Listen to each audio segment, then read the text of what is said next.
Hello and welcome to Awaz News. I'm Kubrali and I'll be taking you through big news across Canada.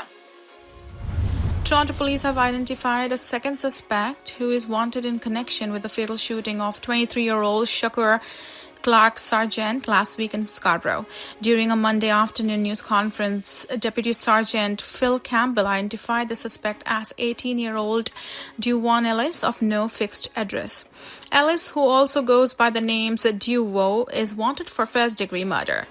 To do with Ellis, do this right thing, seek counsel and turn yourself in, Campbell said.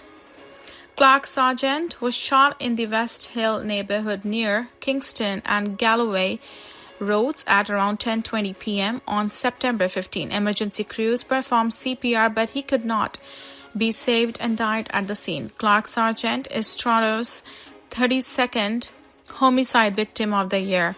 21-year-old Jevon Quashie of Toronto was arrested and charged the following day with first-degree murder. However, a second suspect that was seen fleeing the area has remained outstanding. On Monday, Campbell said that police believe the shooting was planned and deliberate, though he refused to comment on a potential motive for the senseless murder. Posts on social media suggest Clark Sargent was a rapper who went by the stage name YTN Paco, and on Monday, Campbell confirmed that stage name. Drake previously paid tribute to Clark Sargent on his Instagram, posting a photo of him with the caption RIP Paco, #GWay. Police have obtained judicial authorization to publish a photo of the accused that shows him when he was under the age of 18.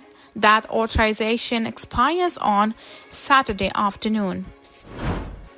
A 20-year-old man was caught speeding more than 200 kilometers per hour on the Queen Elizabeth Way in Oakville, provincial police say. Ontario Provincial Police say they pulled over the driver at around 1 a.m. on September 17 in the westbound lanes near 4th Line.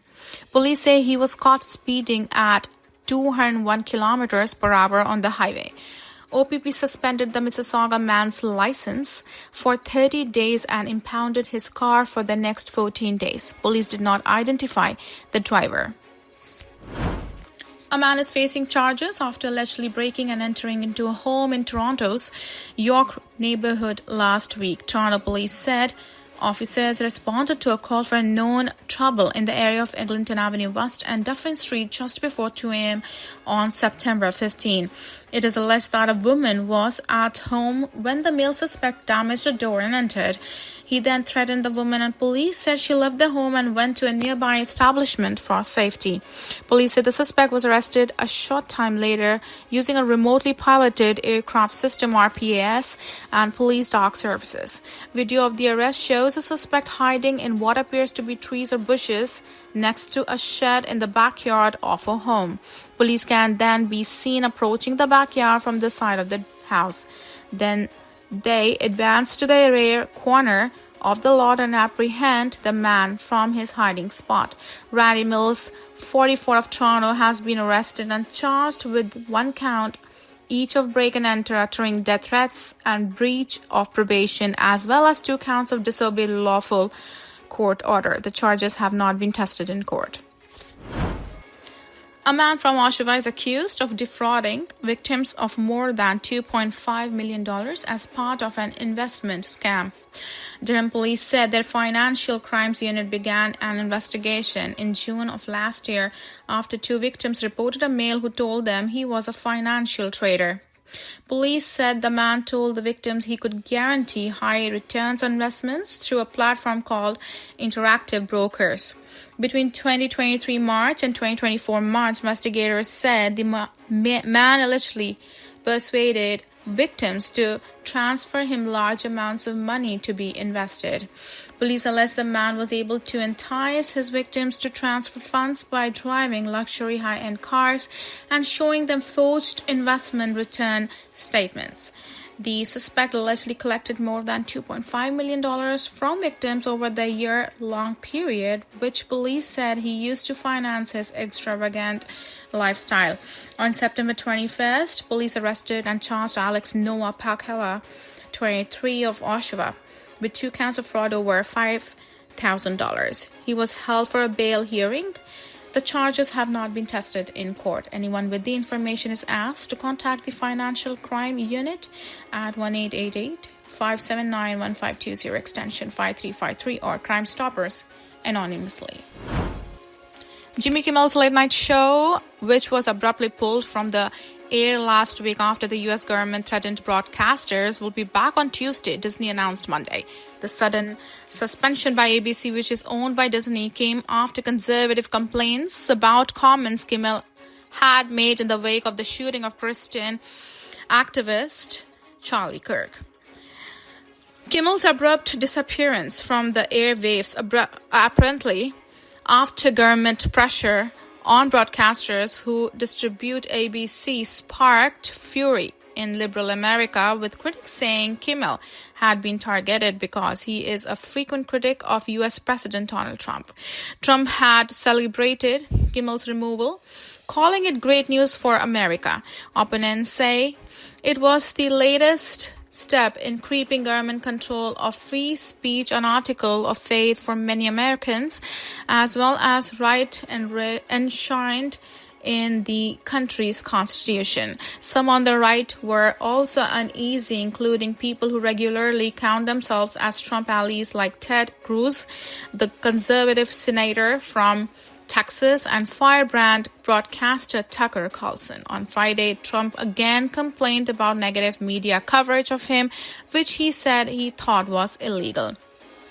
The Kimmel episode unfolded a week after Kirk, a close Trump ally, was shot dead on Utah University campus, setting off a bitter battle over responsibility in deeply polarized America, with conservatives, including Trump, blaming the radical left. Authorities have charged 22-year-old Tyler Robinson and have not indicated they are looking for anyone else. A youth has been charged with multiple counts of sexual assault after several people were assaulted along a Mississauga trail over the spring and summer months this year. On Monday, police said the alleged assaults happened between May and August along the Lake Wabukane Trail, specifically near the tunnel bridge by Glen Irwin Drive, north of Windwood Drive. Police said in each reported incident, the youth was unknown to the victims and is alleged to have approached them unexpectedly and grabbed them without provocation. None of the victims needed medical attention. On September 22nd, a youth from Mississauga who cannot be identified under the provisions of the Youth Criminal Justice Act was arrested and charged with 5 counts of sexual assault. Police said he was released with conditions to attend court at a later date. Investigators have been in the trail area actively investigating and believe there may be additional victims and witnesses. Anyone with the information is asked to call the Special Victims Unit at 905-453-2121 extension 3460 or Crime Stoppers anonymously.